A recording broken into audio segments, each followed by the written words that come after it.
And now for our next news special report. Big news today. Europe is on fire and the flames of the populist revolution are spreading fast. The EU elections just delivered a political earthquake that has the globalists running for cover. I've got 3 explosive reaction videos from the ground in Europe that you absolutely need to see. Trust me, this is just the beginning. The tide is turning and a new political order is rising before our eyes. You won't believe what's coming next, but I will reveal it all in this bombshell special report. So buckle up because this is history in the making and you have a front row seat. Stay tuned for my final thought. You can't afford to miss it. Now, folks, as the political earthquake is rocking Europe, it reminds us of the battle for truth. It's never been more crucial. Much like Marine Le Pen's populist standing up to Macron's globalist agenda, our channel's been a beacon of light in the face of mounting opposition. But today we find ourselves in a fight for survival. Demonetized by YouTube and shunned by alternative platforms, we need your support now more than ever to keep the flame of truth burning bright. Just as the people of Europe are reclaiming their destiny, we too must stand together and reclaim our voice. The links below offer a chance to join us in this critical moment. Your generosity decides our fate, so let's keep the truth alive together. Now, the European Union elections, they have sent shockwaves across the continent as right-wing parties surge to unprecedented victories. From France to Italy, the political map of Europe is being redrawn overnight. In France, Marine Le Pen's National Party stunned the establishment by crushing President Emmanuel Macron's centrist coalition. Le Pen's populists rode a wave of anger over mass immigration and globalist overreach to become the largest party in France. Macron, reeling from the devastating defeat, took the drastic step of dissolving parliament and calling for a snap election in a desperate attempt to shore up his crumbling authority. As news of Macron's gambit broke, observers were quick to weigh in. Watch. This is a big blow to Macron's Renaissance party. A big blow and a pretty big surprise, I think, to many on his own side and even within France's political press. He didn't have to do this, Frederica, is the truth of it. The far-right's National Rally came in at just over 31.5% for the time being. These are projections, not the final tally, but it is considered such a resounding victory that the president has announced a snap election, first round June 30th, second round July 7th, and that could redraw France's parliamentary map. Now, of course, President Macron wasn't giving up that much in this second mandate. He'd only had a relative majority. Still, it is a big gamble and could lead to some pretty big changes here on the political front in France. Frederica. And it's not just in France. I mean, exit polls have also showed gains for far-right parties in Germany, Austria, and the Netherlands. That's right. They made some pretty big gains across the board. And this had been widely predicted in the polls. Things like frustration over the economy, inflation, fears in some manufacturing industries and in farming about green regulations. For instance, a lot of resentment to the EU had been driving this vote. And yet the far right did do remarkably well in a number of different countries and specifically Europe's biggest economies. But it is the centre right that remains the largest party, it seems, according to these projections in the European Parliament still. Now, the repercussions of the populist surge are being felt across Europe and Germany. Once a bastion of political stability, the right-wing Alternative for Germany party delivered a historic drubbing to Chancellor Olaf Scholz's Social Democrats. The German result, the worst for the center-left since 1979, underscores the depth of voter frustration with the status quo. On Talk TV, Ian Collins didn't mince words about the implications of these earth-shattering results. Watch this. The established order of the European Union is crumbling. The powerhouse of the EU, Germany, are about to be given the greatest kicking since Helmut Kohl pressed the accelerator button on the SSEU. That's what it's looking like. In Germany, Olaf Scholz's SDP party, these are the EU elections, won just 13.9% of the vote, according to exit polls. It's never done that badly, listen to this, it's never done that badly in Germany since the first European Parliament election in 1979. 5 years ago.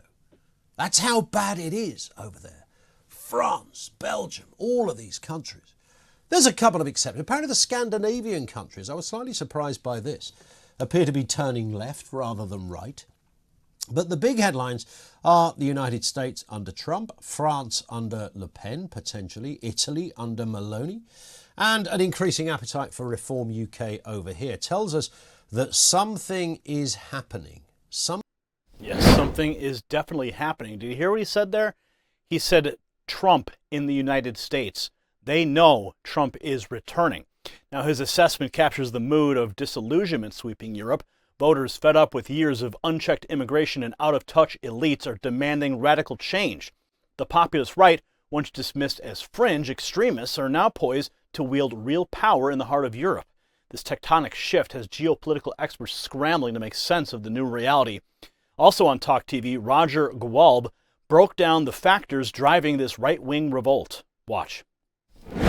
The big story we're talking about this morning is, of course, the shift to the right, the surge to the right, some are calling it, in the European Union elections last night. Roger Gewalb is with us, geopolitics and money expert. Roger, very good morning. Welcome.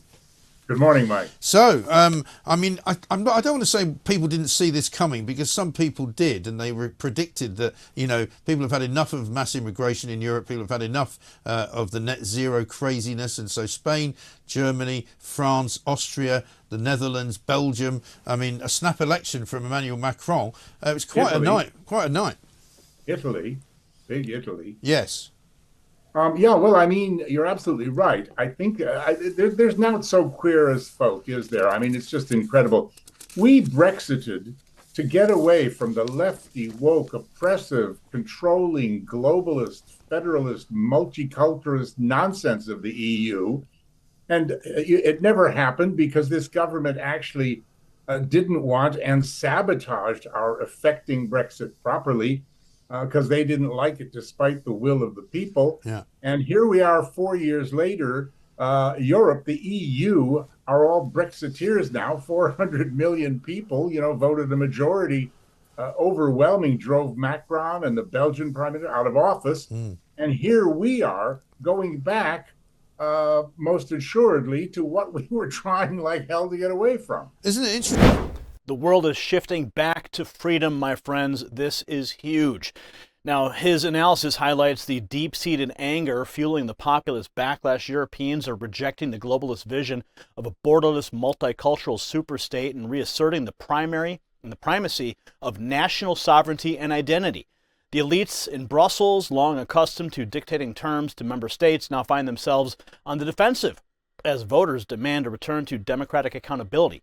The ramifications of this right-wing resurgence will be felt for years to come, with populists poised to take the reins of power in key EU member states.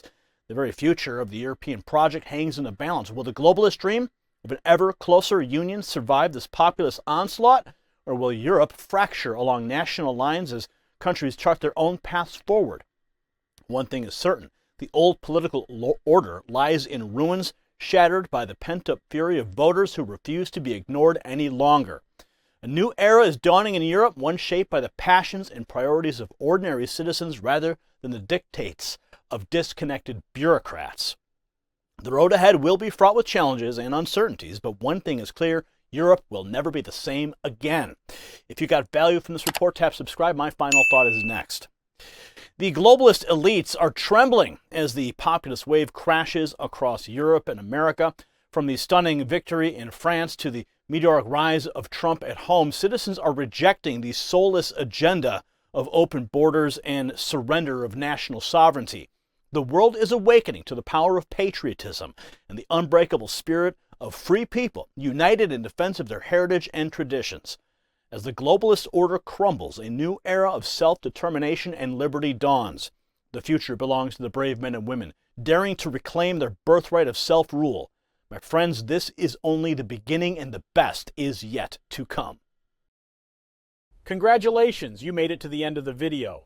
Now keep up your quest for truth with this next news report. And if you found our channel enlightening, join the millions who agree with you. Tap subscribe.